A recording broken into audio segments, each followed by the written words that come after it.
up, everybody? Welcome back to another video. In today's video, we have some reports that I wanted to discuss that have come out since Matthew Stafford has been dealt to the LA Rams, and the Lions have received Jared Goff and a few draft picks in exchange. So let's get it started. I got to shout out DoseOfDion, man, because it was actually the first time I went live on YouTube.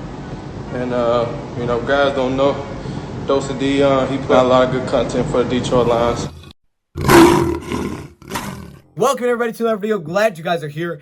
And man, there has been some interesting reports that have come out, to say the least. And there's a couple that I just really want to talk about in today's video. So if you guys have more reports that you thought were interesting, put them down in the comment section below if you thought there were some things, maybe some links or whatever, and people can check them out. But I thought there was some funny ones that I've seen so far. But let's start off with the Detroit Lions side of things. So the Lions acquired Jared Goff, and it has been once again reinforced by Peter Schrager that the Lions did want to acquire Jared Goff. It was not just a throw-in because the Rams had to get rid of him because they were acquiring Stafford. The Lions were interested in obtaining Jared Goff, but they also did a great job of using the leverage that the Rams had to get rid of him if they wanted to acquire Stafford to also receive the picks. So the Lions, I mean, I can't lie here. I think Brad Holmes did a really good job, and it seems like around the NFL, the consensus is saying that, hey, basically, Brad Holmes did a really good job with his first trade. Knowing that Matthew Stafford had to be traded and you were lacking that leverage to get what we got in return, a lot of people think that Brad Holmes did a really good job here, and I do as well. I think it was definitely a good trade, especially for both sides. But Jared Goff also seems to realize this as well, as he basically stated, a little bit phrased a little bit differently here, that basically he's just happy now that he's with a team that wants him. Yikes. Wow. So that tells you kind of where that relationship was at between Sean McVay, the Rams, and Jared Goff. And Sean McVay really was never sold this past year on Jared Goff. I mean, they were sold enough to give him that big extension, but this past year, things just did not go as planned. And it was almost like some frustration here because they ended up going with the backup at one point, but then they had to play Goff. Sean McVay really never came out and said, yeah, this is our quarterback. He said he's a Ram for now. Like, he's basically here for now. Shots fired, shots fired. I'm taking cover. And then the front office stating that, yeah, you can always make things happen with contracts. And they were not sold on Jared Goff. I mean, it was pretty clear that they wanted to go a different direction here, and they didn't think Jared Goff would take him over the hump, at least right now, and they feel like they should be better than what they are, and I respect that. Goff didn't have the best last season. He had issues with the turnovers, and McVay was not afraid to call him out. I mean, he just did not. He did not stay away from calling him out. When he turned the ball over, well, you can't turn the ball over. He would just call him out straight up at pressers, and it was like, dang, McVay, you ain't holding back. So clearly there was an issue there. But now Jared Goff is happy because he didn't feel like that the Rams wanted him there. I think that's a very big aspect. I think a change of scenery is huge honestly for both players, to be honest with you. But really, I think it's really big for Jared Goff because, that could be very motivational. You felt like the team didn't want you, so they dealt you away. Look how many picks they had to give up to just get you away. That should be a very motivational to Jared Goff. I mean, look, okay, now you're reuniting with Brad Holmes, who wanted you clearly. He pushed to draft you. Now he brought you back. This is your opportunity to shine. You want to prove Brad Holmes right. You want to prove the Rams wrong if you're Jared Goff, right? I mean, that's what you want to do. You were a former first pick in the draft. But it is a very interesting possibility about this Peter Schrager report that I thought I would just bring up, is that from the report, you also stated that there were teams that were interested in Jared Goff. He's looked at very well around the league, and there were teams that were interested in Goff, not just the Detroit Lions. So obviously, maybe the Rams just had to give that much up because they felt Stafford was that valuable. But also, that could mean that potentially, in a crazy scenario, if the Lions wanted to try to flip Jared Goff before the season, they could do it and potentially acquire more picks. Could you imagine? They got 2 first-round picks in the third, and once this trade becomes official, the Lions flip it and trade Goff again. I don't think it would happen. I think Brad Holmes likes Goff. I think there's a reason they brought him in. I think they're going to try him out. But there's just always that potential. And honestly, you never know. Now, this wouldn't be able to happen until this deal becomes official because you can't trade a guy that you haven't officially traded for. This won't come official until March. So there's a chance that one of these teams decide not to proceed with this, which has happened before, which means this deal may not be completely done yet because it can't be done yet. But it's expected to happen with Brad Holmes being familiar with, their front office. It's expected this is going to be the deal because Stafford's happy and it seems like Jared Goff is happy. So I expect it to go through. But there is a chance that in March, if Lions want to try to flip this again, they could. I don't think that will happen. But it is something to keep in mind that Schrager did say teams were interested. And if somehow you could pull off a double trade and acquire even more picks out of this, you might have just finessed the whole league. But I don't see that happening. I do think the Lions are going to try to rock with Jared Goff and see what he can do.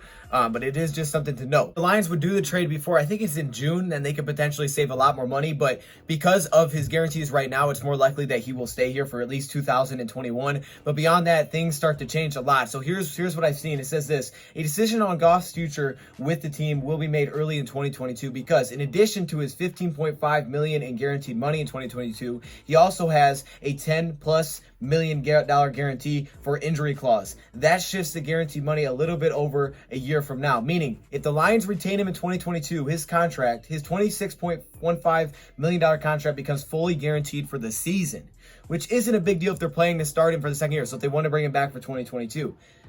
If the Lions decide to move on for him before the $10 million becomes guaranteed, here's the scenarios. If the Lions released him from the contract, they would take on the $15.5 million cap hit for 2022.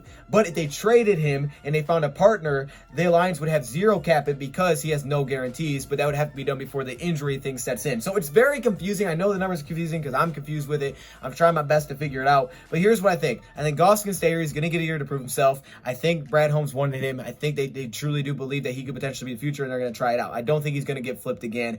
And Goff seems to be happy here. I think they want to try him out. I don't think they want to do that.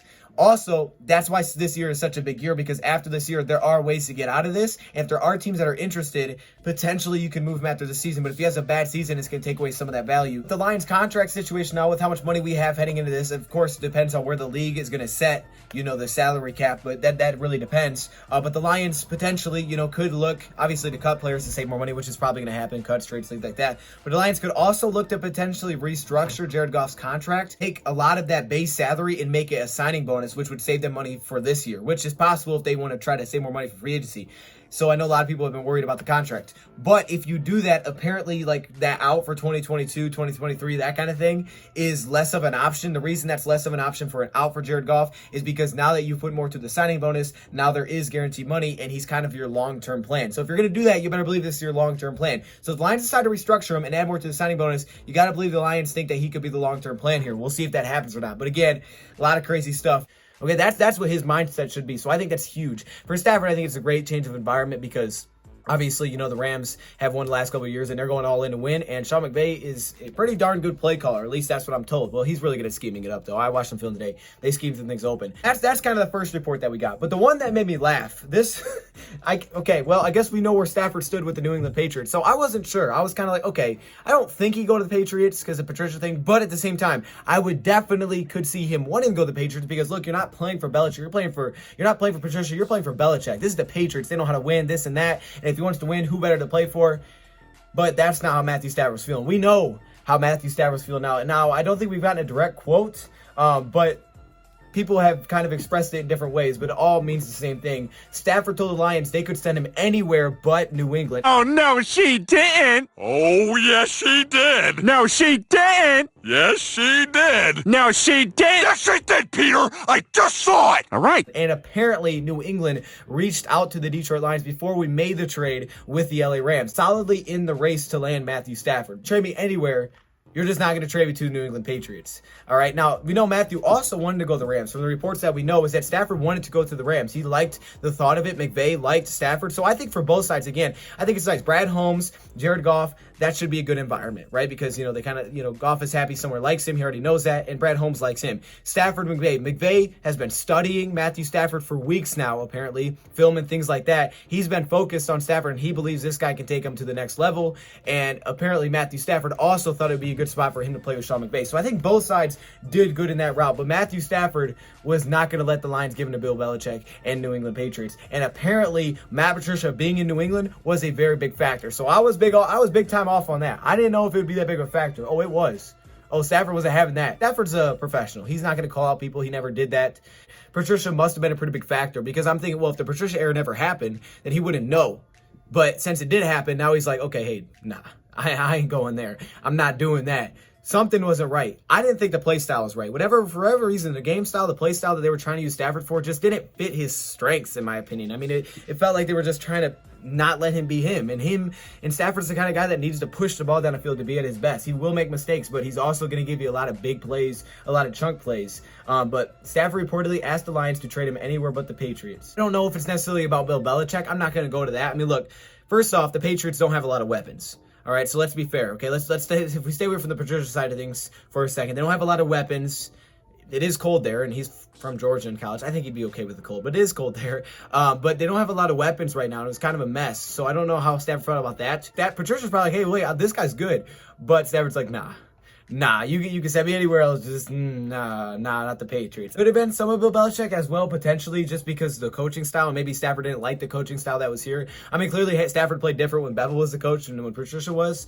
But it's interesting because it felt like 2020 was really when things went downhill. So maybe it is more Belichick. I don't really know exactly, but I do know that that's the reports that Stafford was like, nah, you're not sending me to New England. For whatever reason, he ain't want to go to New England. So Matthew Stafford will reunite with Ashawn Robinson, who was drafted, the 2nd round pick. I got to give credit to the Rams, though. I'm really intrigued by what the Rams do. I mean, they haven't had like a 5th round pick like 6 years, and they won't for the next couple, for the last 4 years, and now they're not going to for the next couple either. So it's gonna be like 6 years out of 1st round pick. I got to respect it, man. They do whatever they think is right to go win right now. And I guess if you just keep doing over and over, there's no issue. I mean, look, I got to respect what they're doing, man. They're making a push. They're not holding back. That's not a type of organization that's like worried. They're going to go all for it, and they're going to see what happens. I got to respect them for it. Help them get to one Super Bowl. Now can they do it again with Matthew Stafford? I also saw this crazy stat. 42% of our victories when Stafford was here came in a 4th quarter comeback. That is insane. 42%. I do want to address this. People to ask me, do I still think we're going to draft a quarterback?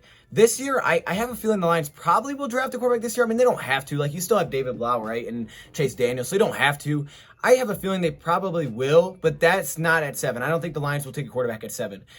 I just don't have that feeling. They might. I mean, if there's someone that they really like there, they could. There wouldn't be an issue with it, but I just don't think they will. I almost think the Lions are going to try to move back because look at Carolina at 8 now. That opens up the options even more for them at quarterback, and it makes teams like New England, if you want to trade them now instead of giving Stafford to them, you could let them move up. You could let San Francisco move up if they want to go a different direction. There's teams that might want to jump up to that spot if you could trade back. I think the Lions will take a quarterback at 7. I don't think they'll take one in the 1st round. However, I will say this. I wouldn't be shocked if they take one this year somewhere. Kellen Mond, man, the MVP of the Senior Bowl. I'm just saying, come on. But no, seriously, I think they might draft one this year. You know, maybe late, mid, something like that. I just don't think it's going to be at 7. I think 7's a playmaker, or if they trade back, of course, they could change. But I think it'll be playmaker offensively or defensively at that spot, a skill position. And I think next year is the big question because if Goff doesn't play as well this year, if he doesn't play that well this year and kind of prove himself, I think next year is where you're looking at potentially taking a quarterback high. Or if that quarterback, whoever you drafted this year, develops, and then you could start looking somewhere else. But if Goff does play well, then you can just keep focusing on, hey, Goff's our quarterback. We're good to go. He's young. We can build around him. And like I said, if it doesn't work, then you can use your picks, your 2 first-round picks, or 4 first-round picks they have over the next 2 years after this year on a quarterback. So next year, the year after that, you could draft a quarterback. Next year, it's a different question. We'll see how Goff plays. That's what it's come down to. How well does Goff play? That's why he has to prove himself. I feel like he's got to prove it here kind of right now. And it's a lot of pressure, but it's also a chance to kind of just be like, hey, Rams, okay, that's how it is. All right. You'll see. And I'm good with that. But that's kind of my thoughts. I think that's where the Lions will go. Because then obviously they have the out with Goff. If he doesn't play well, they can look to trade him. And then 2 years from now, if they can't find a trade and he's not playing well, then they could just release him at that point. Take on, I think it's a little hit, but I know it's way less because there's no guaranteed money. And that's when I can see Lions, drafting quarterbacks. So I think they could take one this year. If there's someone in this draft that they like, I don't think it'll be at 7. If there's someone in this draft that they like, and like, okay, this guy has potential. Then at some point they might take one because they do have 6 picks now. I think the Lions are looking at this more of a 2-year build, at least in terms of a retool instead of a 1-year rebuild, instead of 1-year retool. I think this is more of a 2-year thing. It's kind of like, okay, Goff, prove yourself. We'll see how much we can get going this year. If you can turn around this year, great. But likely you're not going to be able to. So give us 2 years with all these first-round picks to see if we can do it. Meanwhile, Goff, you got to prove yourself in the background. You got to do your thing. I know it's not going to be the easiest situation for you, but you got to try to prove yourself and show us what you can do. While you may not have the best help, that stinks, but see what you can do and see if you can be our franchise quarterback. And if not, we could draft someone during that time and find someone fill in. So I don't think that'll be this year in the 1st round. I do think they could draft. I would bet the Lions would draft someone sometime this year, but maybe not. Maybe not. That just depends on if they like someone late or not. I don't know how they feel about the quarterbacks in the class, but personally, I'd be fine with doing it. I just don't think they'll do it in the 1st round. Your thoughts, comments below. Thank you for watching, and I'm out.